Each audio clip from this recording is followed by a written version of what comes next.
Estamos de volta com o Direto do Plenário. Os ministros foram agora para um intervalo, vão voltar daqui a pouco e você fica com a gente. Vamos entender o que foi debatido até agora.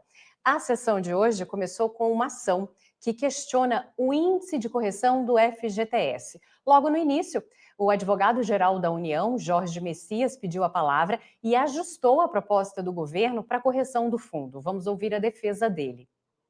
A nossa proposta firmada em conjunto com as centrais, seria a manutenção da atual sistemática de remuneração das contas, qual seja TR, mais 3%, mais a distribuição de lucros, agregando que, em qualquer cenário, a inflação pelo IPCA será garantida ao trabalhador. É um ganho real que nós não temos hoje na legislação. O segundo aspecto que nós nos comprometemos é, após o trânsito em julgado da presente ação declaratória direta de inconstitucionalidade, imediatamente, a partir do Ministério do Trabalho e Emprego, abrir uma mesa extraordinária com as centrais sindicais para, em diálogo com o entendimento esposado por Sua Excelência, o relator, discutir a possibilidade de distribuição extraordinária de lucros do Fundo de Garantia para os trabalhadores vinculados às contas. Então, é este breve relato que faço a Sua Excelência, o senhor relator, os demais ministros, que eu entendo que representa um avanço importante no caso, embora, repito, tenha sustentado aqui nesta tribuna a plena constitucionalidade das normas e pedido a improcedência do pedido. O presidente e relator dessa ação, o ministro Luiz Roberto Barroso, fez um ajuste no voto dele em relação ao prazo para as regras propostas por ele começarem a valer.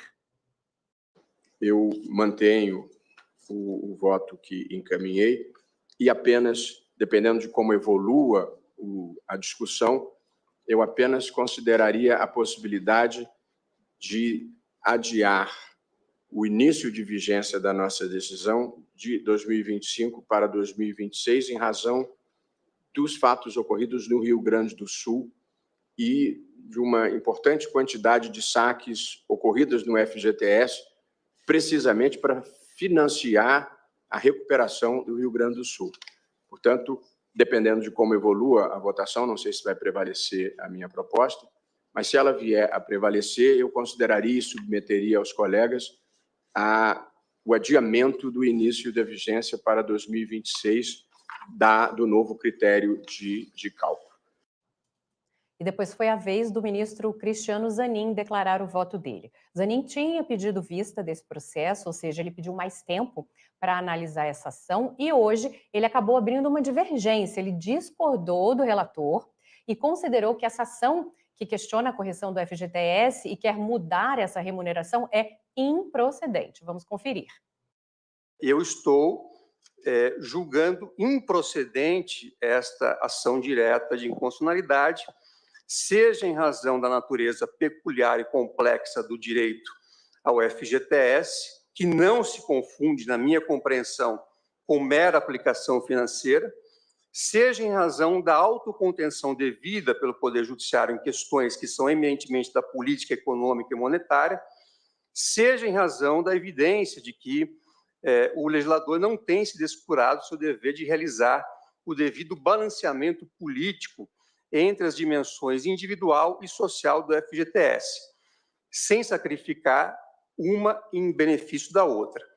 Não vislumbro, com o devido respeito, as compreensões em sentido contrário, violação a preceitos constitucionais da propriedade ou da moralidade administrativa no critério da correção monetária e de capitalização de juros previsto no artigo 13 da Lei 8.036 e no artigo 17 da Lei 8.177. E o ministro Flávio Dino acabou abrindo uma outra divergência. Ele votou pelo reconhecimento parcial dessa ação. Vamos ouvir. TR, 3%, distribuição de resultados, assegurado o piso, índice oficial de inflação, IPCA. Esse é o passo, ministro Barroso, que, sob a presidência de Vossa Excelência, está, a meu ver, sendo dado. É uma conquista, um patamar mais alto em todos os exercícios, mas sem efeito retroativo, deixando claro que é efeito prospectivo, ex nunc. sem nenhum tipo de senão, sem nenhum tipo de condicionamento, em nome daqueles valores a que fiz alusão, da previsibilidade, da estabilidade, etc. Lembrando que há relações contratuais em curso, há contratos em vigor com dinheiro da FGTS.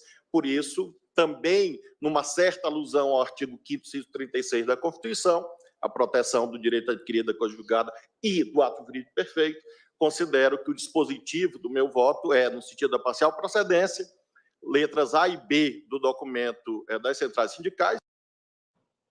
Gisele, até agora a gente tem 3 linhas, 3 correntes nesse momento, né, do julgamento. Então, a primeira é a do ministro relator, ministro presidente Barroso, que ele defende sim a correção do FGTS até o valor da poupança.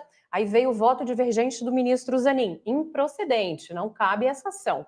E depois o voto do ministro Dino, que ele reconhece em parte e faz uma sugestão de acordo com o que a AGU defendeu, ou seja, tem que mudar a forma de corrigir de acordo com a inflação, mas mantém a taxa referencial. Uma das coisas que chamou bastante atenção, todos os ministros estão defendendo o efeito social, a função social do FGTS. Sim, porque isso decorre da Constituição Federal. A questão é saber se o FGTS ele tem apenas essa função social, no sentido de estar vinculada a uma questão de propriedade do trabalhador, ou se ele também teria aí uma função institucional, né, no que diz respeito ao financiamento do sistema financeiro de habitação.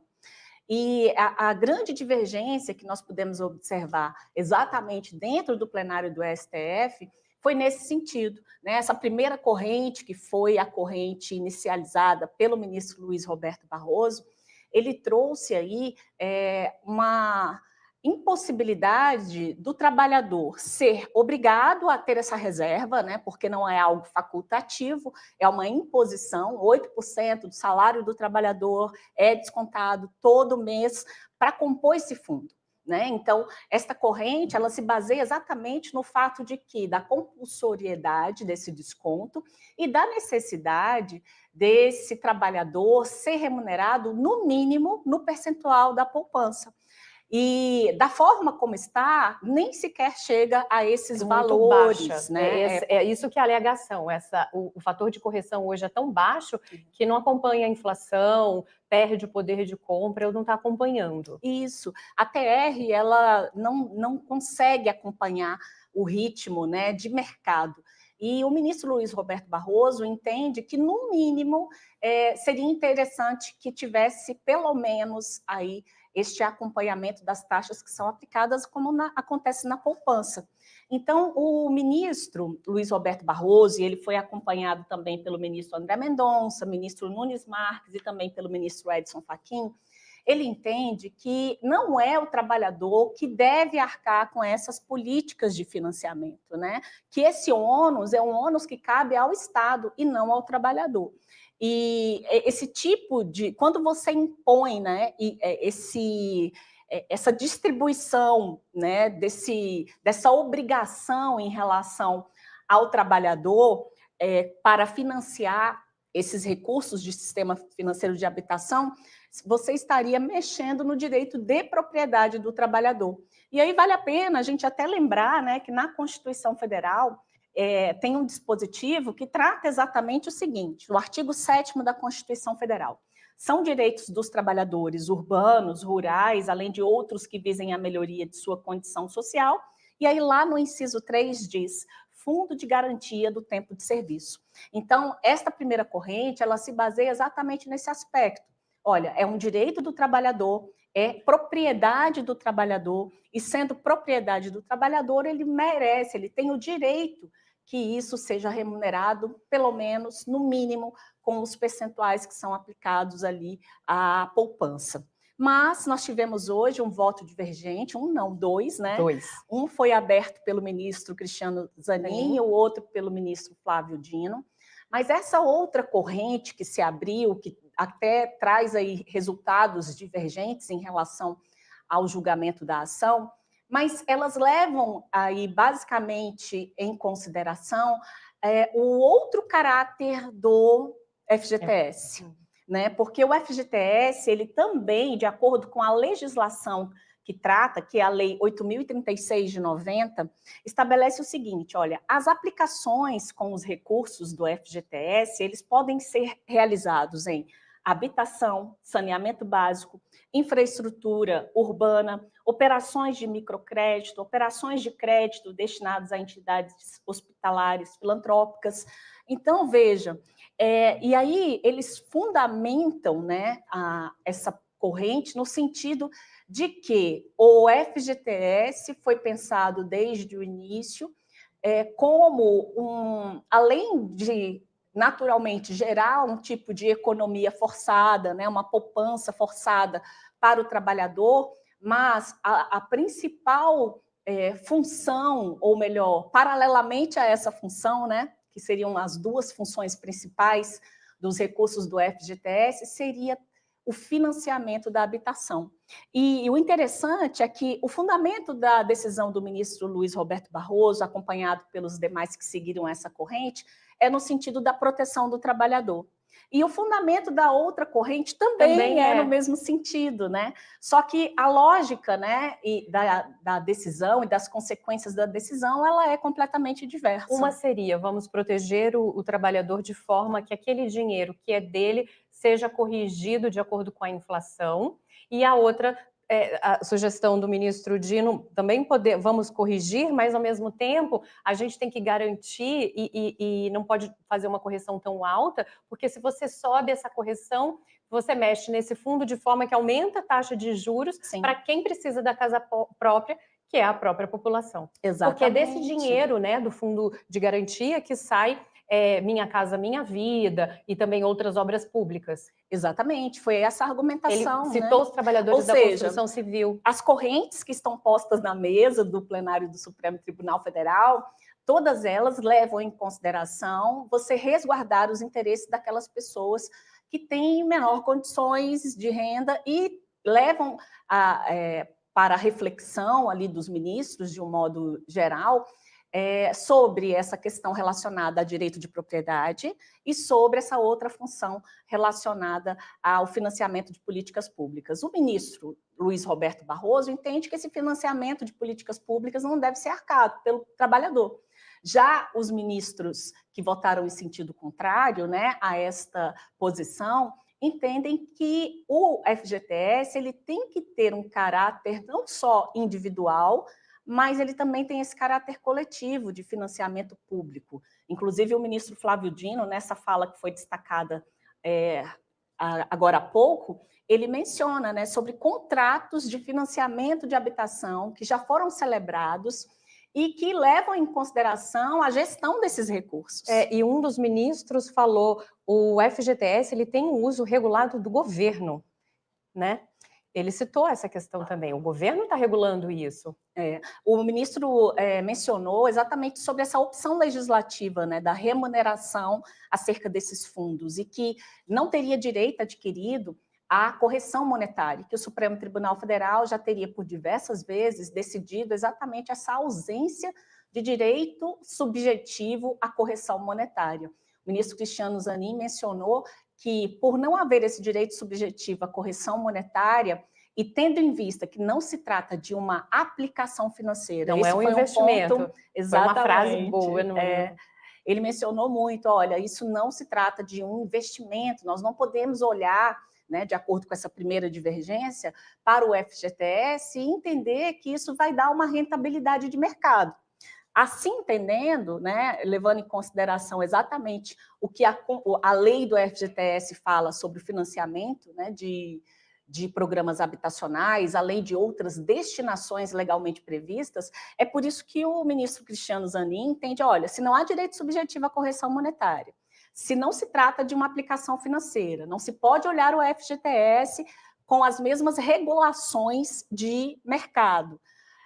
Ele entendeu, então, consequentemente, que esta ação deve ser julgada improcedente, ou seja, ele entende que não há nenhuma inconstitucionalidade a ser declarada e que não há nenhuma alteração ou mudança a ser feita, até porque não caberia ao Supremo Tribunal Federal interferir nesse tipo de política monetária, e que nós não estaríamos ali diante apenas de uma questão relacionada a direito social pura e simplesmente.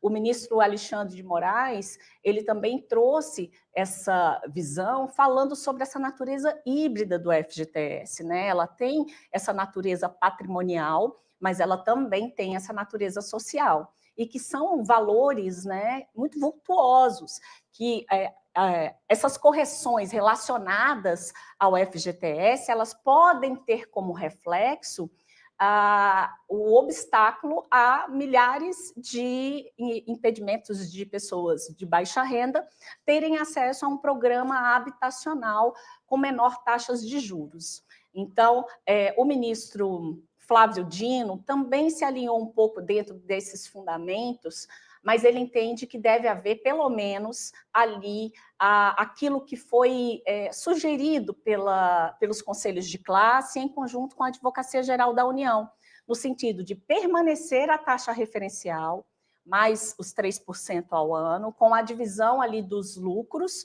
entre os cotistas, e se essa fórmula não atingir, no mínimo, o IPCA, que isso deveria ser estudado por parte do Conselho Curador do FGTS, uma melhor forma para que se garanta pelo menos esses percentuais. Então, ao contrário do ministro Cristiano Zanin, o ministro Flávio Dino ele já trouxe uma orientação no sentido da parcial procedência da ação, ou seja, não negou totalmente, né, porque ele entende que tem que ter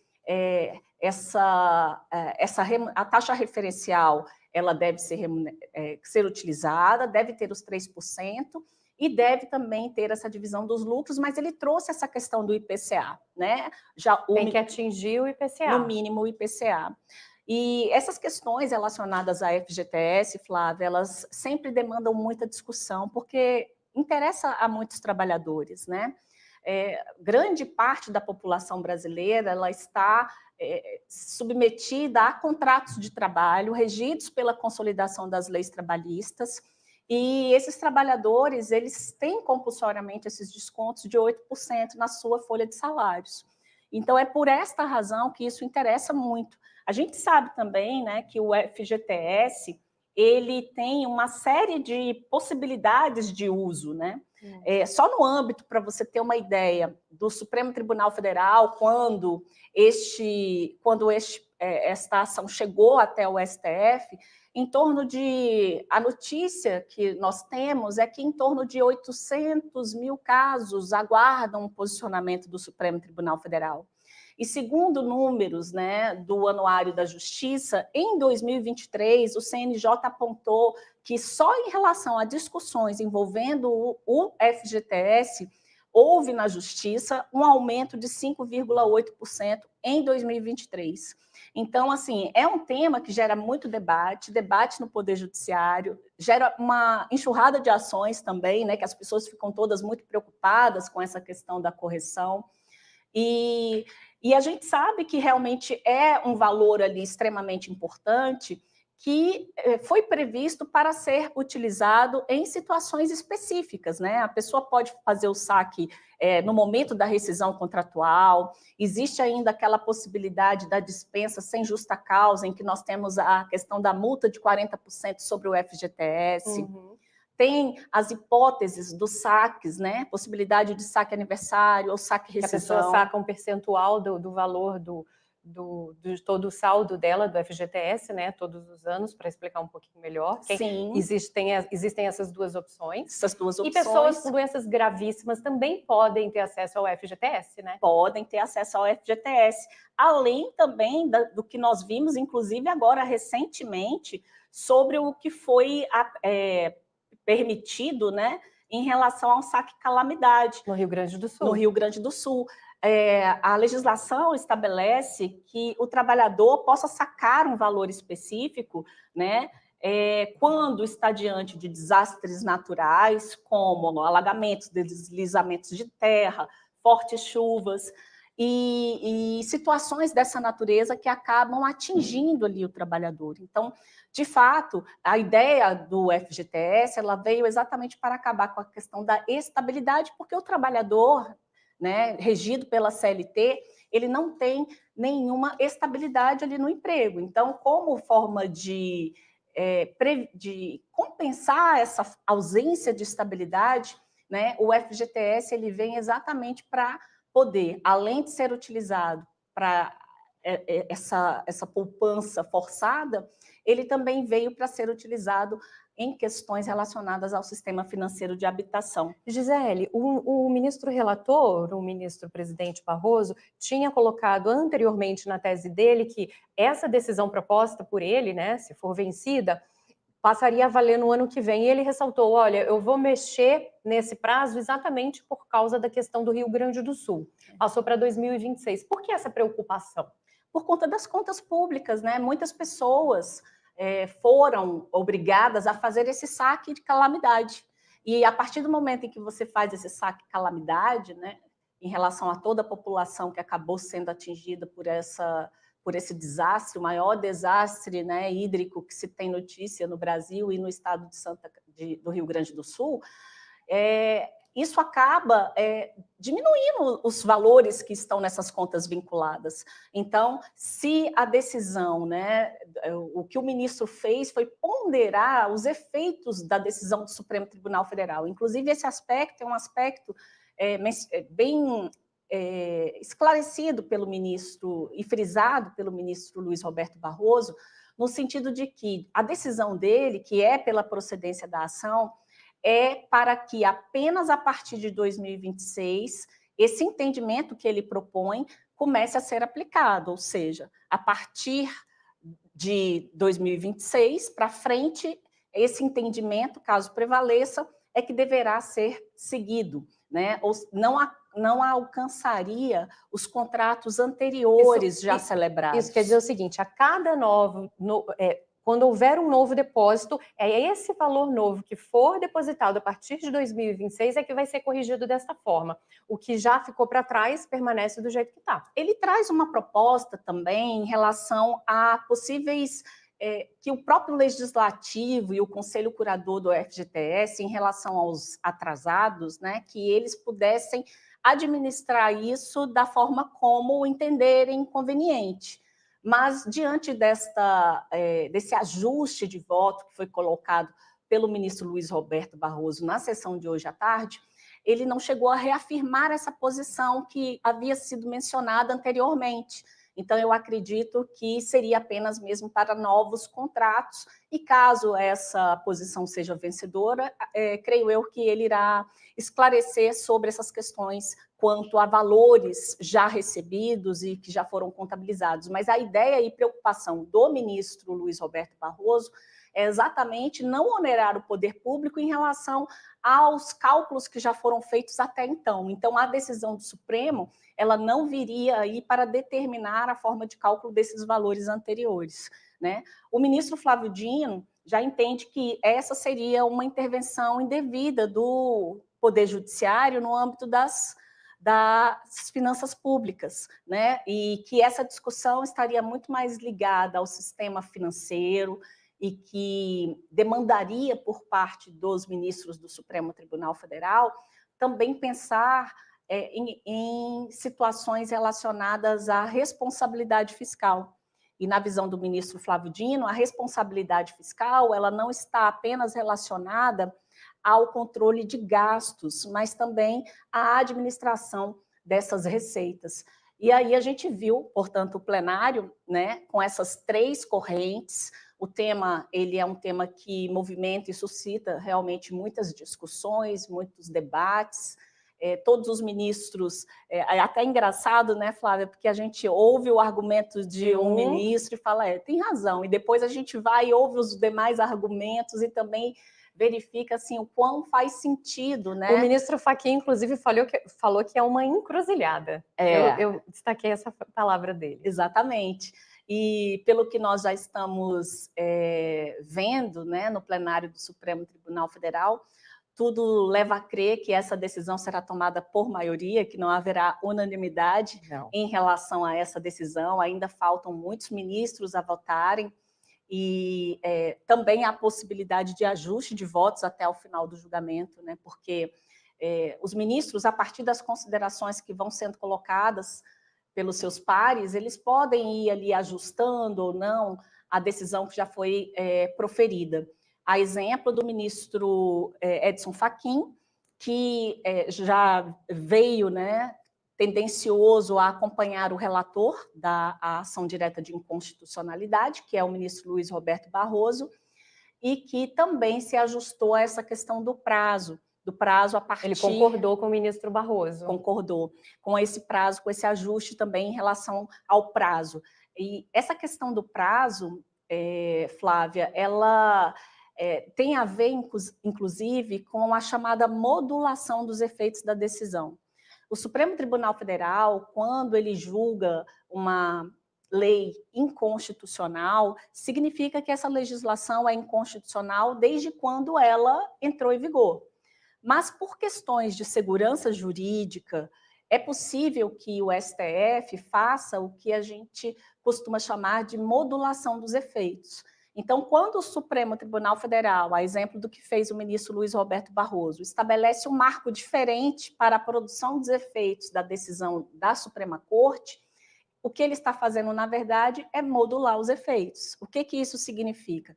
Que aquela decisão, mesmo o Supremo Tribunal Federal entendendo a inconstitucional, né, essa vinculação da TR, essa decisão, para que não haja, né, um prejuízo, né, em termos de segurança jurídica, ele entende que o que deve ser aplicado a partir da posição que ele propõe é que a partir, ou seja, daqui para frente, e na verdade o daqui para frente é daqui a um ano para frente, né, a partir de 2026 para frente, é que essa decisão passaria a produzir efeitos.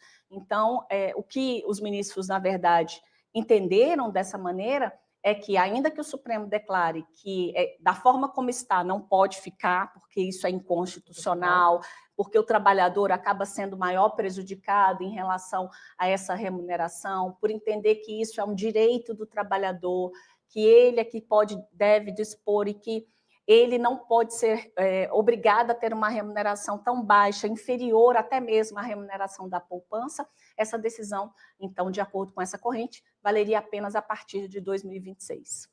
Falou nas correntes. Vamos relembrar como estão os votos até agora? Ministro Barroso, presidente e relator do processo, volta pela procedência e diz o seguinte: a tese do ministro Barroso é de que a correção não pode ficar abaixo do rendimento da poupança. E o ministro foi seguido pelo ministro Fachin, que inclusive já acompanhou a sugestão de mudar o prazo, sim, de 2025 para 2026, e também já havia os votos do ministro André Mendonça e também do ministro Nunes Marques. Já o ministro Zanin, que começou votando hoje, né, na sessão de hoje, na retomada do julgamento, para ele é improcedente, não cabe uma ação direta de inconstitucionalidade. Não seria o fato de não caber a ação direta de inconstitucionalidade, mas o pedido, né, contido na ação direta de inconstitucionalidade deve ser julgado improcedente. Então, ele nega os pedidos que estão na ação direta de inconstitucionalidade, por entender que a legislação, da forma como está, ela é constitucional. Então, porque quando a gente fala de não caber a ação, significa que o Supremo sequer poderia estar analisando. E, nesse caso, nós já estamos, o STF já está analisando a ação direta de inconstitucionalidade. Mas o entendimento, né, do ministro Zanin, e que também foi acompanhado pelo ministro Alexandre de Moraes, é que esta ação apresentada, que está sendo julgada, seja julgada improcedente, porque eles entendem que não há inconstitucionalidade. E o que a ação pede é a declaração de inconstitucionalidade, por eles entenderem que o FGTS não tem nenhuma relação com o mercado financeiro, com investimento, que ele deve ter essa função social, né, que essa função social é uma função preponderante, importante do Fundo de Garantia por Tempo de Trabalho, né, do trabalhador, e que, por essas questões, Se houvesse, inclusive, esta mudança, né, na taxa de remuneração, poderia haver impactos drásticos em relação ao aumento das taxas utilizadas no financiamento imobiliário. Então, eles entendem que a ação deve ser julgada improcedente, ou seja, eles negam os pedidos que foram feitos na ação, declarando, mantendo a constitucionalidade da legislação. Porque a partir do momento que uma lei ela é elaborada e ela começa a vigorar, existe uma presunção de constitucionalidade. E esta presunção de constitucionalidade, ela só pode ser afastada se houver uma decisão do Tribunal Constitucional dizendo que essa lei não está de acordo com a Constituição Federal.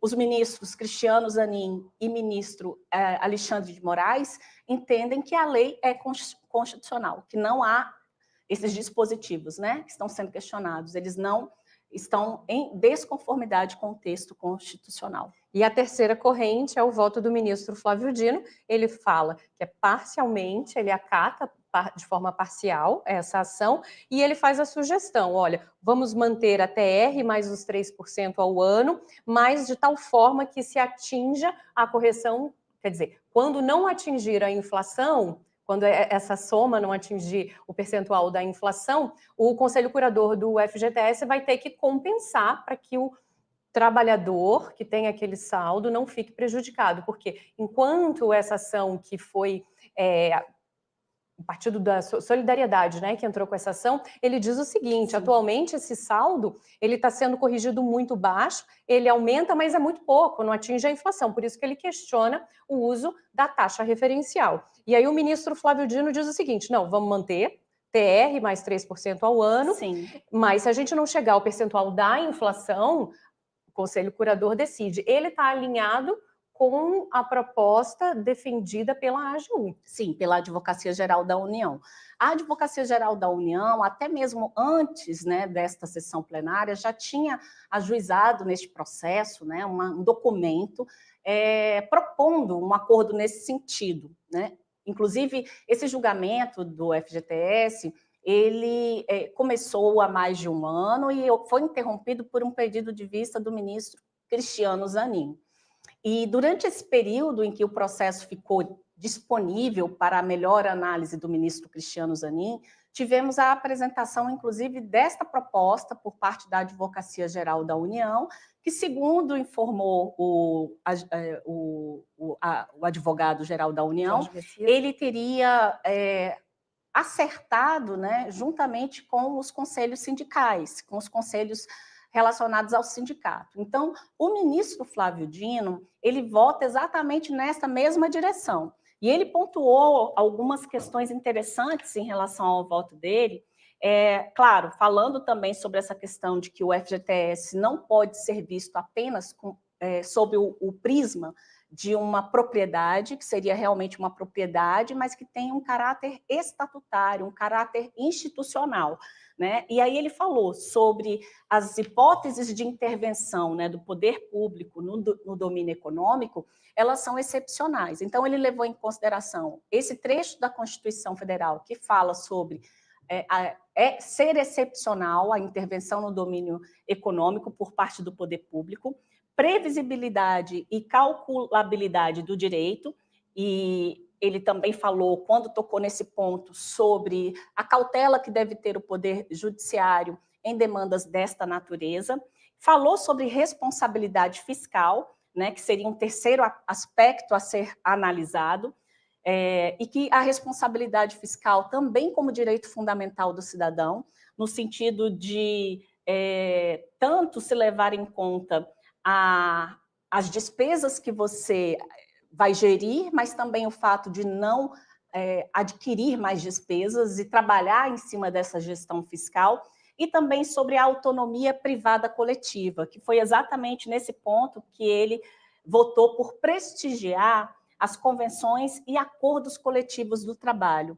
E, coincidentemente, essa posição é exatamente a que foi formulada pela Advocacia Geral da União e ficou dentro desses termos que você acabou de mencionar, né? Vale a taxa referencial, vale aí os juros de 3% ao ano, tem também a divisão dos lucros, né, que existe desde 2017, 2 leis asseguraram essa divisão dos lucros, mas, ao contrário do voto do ministro, seria uma posição intermediária, a gente poderia colocar assim, né, uma posição intermediária.